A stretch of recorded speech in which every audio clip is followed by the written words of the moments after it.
Hello, goodbye 2024, welcome 2025. Ang laki kong pasasalamat at saka napapasalamat talaga ako sa Panginoon kasi blessed ako. Kasi all these years na pinipray ko, pinagdasal ko na sana makasama ko mga anak ko. At ayun, sobrang saya ko. Sobrang saya ko kasi kahit nasa malayo ako, nag-effort talaga yung mga anak ko. Nagpunta sila dito sa akin. Sobrang saya ko talaga kasi since 2009 until 2024, ngayon ko pa lang sila nakasama sa New Year. Nakasama ko silang apat. Sobrang saya ko, sobrang blessed ko talaga kasi ginagrant ni Lord yung dasal ko. God is good talaga kasi yung hinihingi ko sa Kanya, binigay talaga niya sa akin. Although hindi man siya mabilis o madali o agad-agad na binigay niya, pero binigay talaga niya sa akin in the right time. Thank you kayo kasi hindi ko ma-explain talaga yung saya ko. Nandito yung mga anak ko. Sobra talaga saya ko. Na-feel ko talaga yung kumbaga kumpleto yung taon ko. Yung pag-end ng taon na 2024. Grabe, sobra talaga yung baga kung dito sa puso ko ba, yung puso ko sobrang kumbaga lumulok-sulok, tumatalon-talon sa saya kasi nakasama ko yung mga anak ko, yung mga apo ko.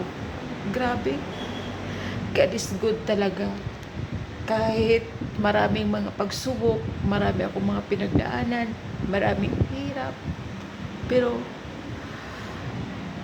na talagang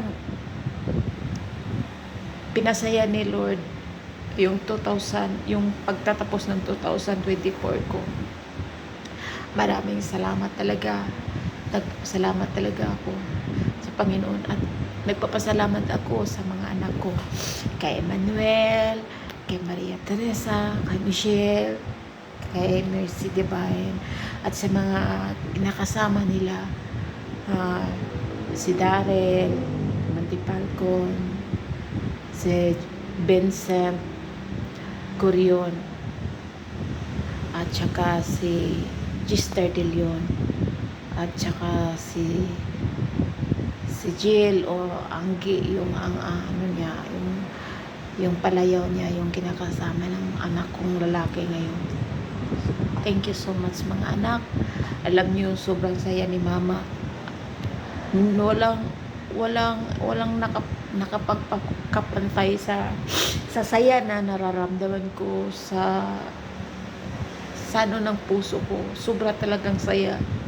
Maraming salamat sa inyo mga anak na inano ni God yung mga puso nyo na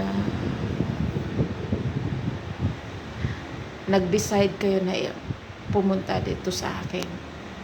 Thank you so much mga anak.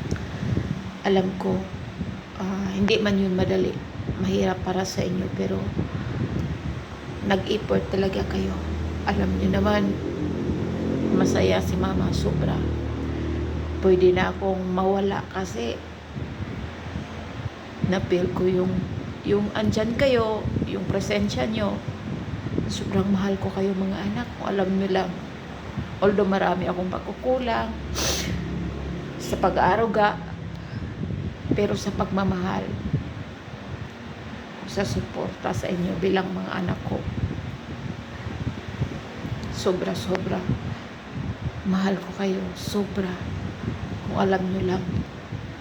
Kaya minsan pasensya na kayo kung minsan masasabi nyo na OA ako, nag-iimot ako, pero kung alam nyo lang ang damdamin ng isang ina, ang puso ng isang ina, Kaya mahal na mahal na mahal ko kayo. Ang pagtatapos ng taon na 2004 ay sobrang pinaka-special para sa akin. Sobrang blessed para sa akin. Sana sa susunod na taon, pagpapatuloy pa yung banding natin, yung pagmamahala natin bilang pamilya. Maraming salamat mga anak. I love you.